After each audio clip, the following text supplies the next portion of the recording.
안녕하세요. 전업공익신고자 민대지 오랜만에 인사드립니다. 중복되는 질문이 있어 답변을 영상으로 만들어 보았습니다. 차명계좌 신고에 대한 신고 포상금 관련 질문의 답변입니다. 대표적으로 두 가지 질문으로 압축할 수 있는데요.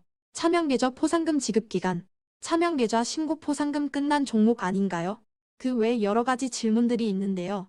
마치 대충 신고해도 포상금이 지급될 것 같은 환상에 젖은 질문들입니다. 첫 번째 차명계좌 포상금 지급기간은 평균적으로 1년 전후이며 지역에 따라 처리 기간이 달라질 수 있습니다. 그 외에도 담당자에게 얼마나 많은 업무가 있는지, 담당자가 업무를 빨리 처리하는 성격인지 등등 상황에 따라 다릅니다. 평균적으로 1년 전후에 시간이 걸린다 생각하시면 마음이 편합니다. 참고로 저는 2017년도에 넣은 신고건 처리가 21년도에 된 건도 하나 있습니다. 두 번째 차명계좌 신고 포상금 끝난 종목 아닌가요?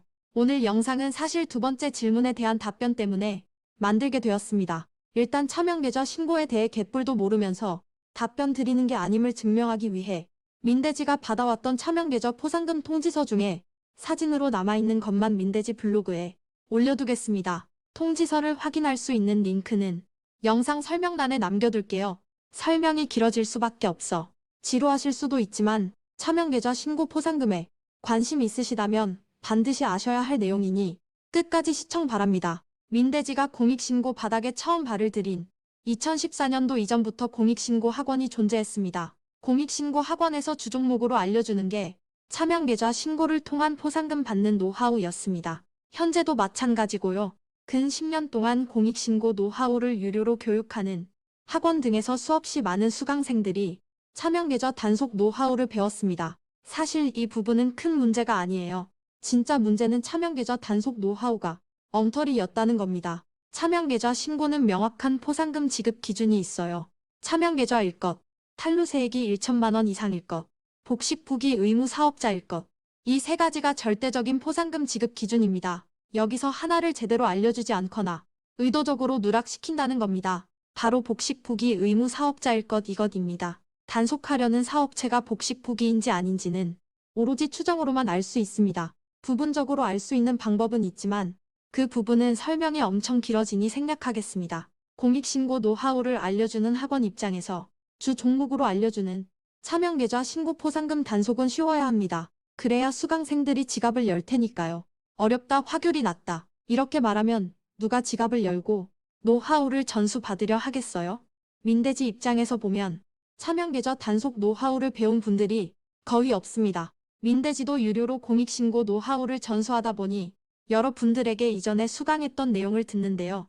말이 안 나올 지경인 경우가 대부분이었습니다. 민대지 기준으로 차명계좌 단속은 신중하게 다가가야 하며 어렵게 활동할수록 수입은 늘어나는 구조입니다. 최근에 민대지에게 방문하셔서 무료 강의를 수강하신 분이 일전에 차명계좌 노하우를 전수하는 유료 교육을 받으셨다며 말씀해주신 경험담인데요.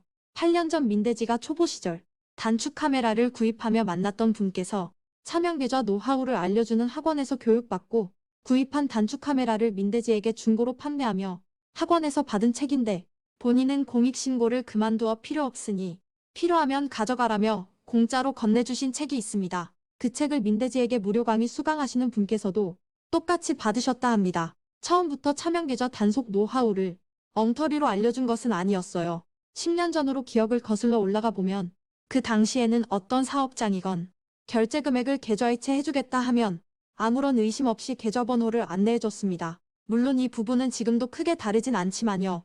달라진 건 지난 10년 동안 수없이 많은 차명계좌 신고가 접수되어 차명계좌를 사용하는 사업자분들은 신고를 극히 경계하기 시작했다는 겁니다. 대표적으로 첫 대면 손님에게는 사업자 계좌로 입금받기 혹은 계좌이체 거부, 차명계좌를 여러 개 사용해서 차명계좌 돌려쓰기 방법입니다. 여러분들이 차명계좌 신고를 특별히 신경 써 공부하신 게 아니라면 차명계좌 신고 아무리 하셔도 수입이 발생하지 않거나 기대보다 턱없이 낮은 수입만 돌아오는 건 당연한 일입니다. 여전히 10년 전 차명계좌 노하우를 지금도 잘 되는 것처럼 포장한 양심 없는 학원 등에서 교육받고 활동하시니 결과가 좋다면 그게 이상한 거겠죠. 민대지에게 유료로 차명계좌 노하우를 전수받는 수강생 분들에게 민대지가 공통적으로 당부하는 말이 있습니다. 인터넷에 공개된 차명계좌 단속 업종들은 쳐다보지도 말라는 당부입니다. 아마 차명계좌 단속 활동을 하시는 분들은 학원 등에서 말해주는 업종을 단속 대상으로 삼아 활동하실 겁니다. 음식점, 가구점, 카센터, 금은방, 병원, 인테리어, 그 외 기타 등등의 업종을 말이죠.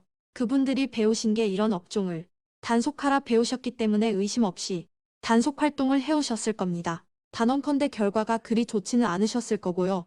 결과에 대한 이유는 간단합니다. 10년 전부터 이미 수없이 단속 당해온 업종이 사장님들이 바보는 아닐 것입니다. 본인의 사업장도 단속 당해봤고 주변에 수없이 많은 사업장들이 단속 당하는 것을 지켜보셨는데 같은 방법으로 탈세를 하시지는 않으시는 건 당연한 것입니다. 여러분들이 차명계좌 신고를 하시고 수입이 발생하지 않는 가장 큰 이유는 유행이 지나도 이미 수년 전에 지난 방법으로 단속 활동을 하시기 때문에 결과가 좋을 수 없는 것입니다.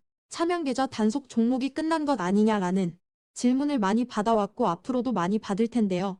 지금 몰아서 답변 드립니다. 차명계좌 단속은 여전히 좋은 종목 중 하나이며 단순하게 접근하면 안 되는 종목이다. 앞에서 제가 이런 말을 했습니다. 인터넷에 공개되어 있는 단속 업종들은 모두 버려라.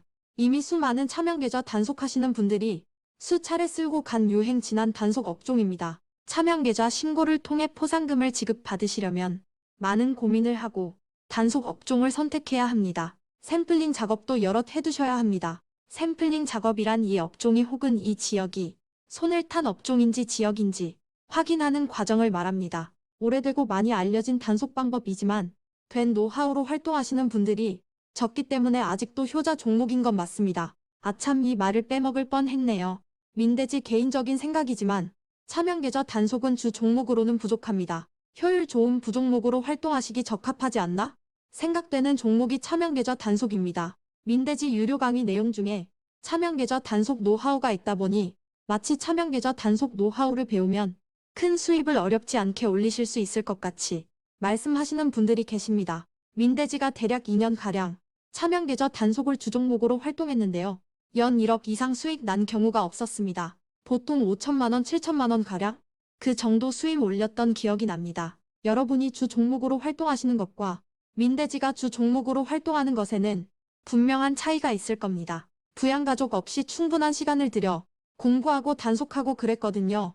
적어도 한 번 단속 나가면 2박 3일 길면 일주일가량 출장 다니고요. 요약하면 차명계좌 단속은 부종목으로는 좋지만 주 종목으로는 부족한 면이 있다입니다. 영상의 복식부기에 대한 설명이 빠졌는데요. 민대지가 아직 사진 캡처해서 올리고 이런 스킬이 부족해서 복식부기에 대한 설명은 네이버에 검색하시면 상세하게 설명된 게시글들 많으니 참고하시고요. 다음 영상으로는 공익신고 단속하는데 몰래카메라가 꼭 필요한지에 대한 주제로 찾아뵐 예정입니다. 조금 스포를 하자면 몰래카메라 전혀 필요 없습니다. 몰래카메라가 필요 없는 이유와 몰래카메라 없이 단속할 수 있는 방법을 설명하는 영상이 될 것이니 관심 있으신 분들은 구독, 좋아요, 알림 설정 후 다음 영상 기다려주세요. 내일 안에 올리도록 하겠습니다. 공익신고에 대해 궁금하신 점 댓글로 남겨주시면 검토 후 영상으로 제작해 보겠습니다. 시청해 주셔서 감사합니다.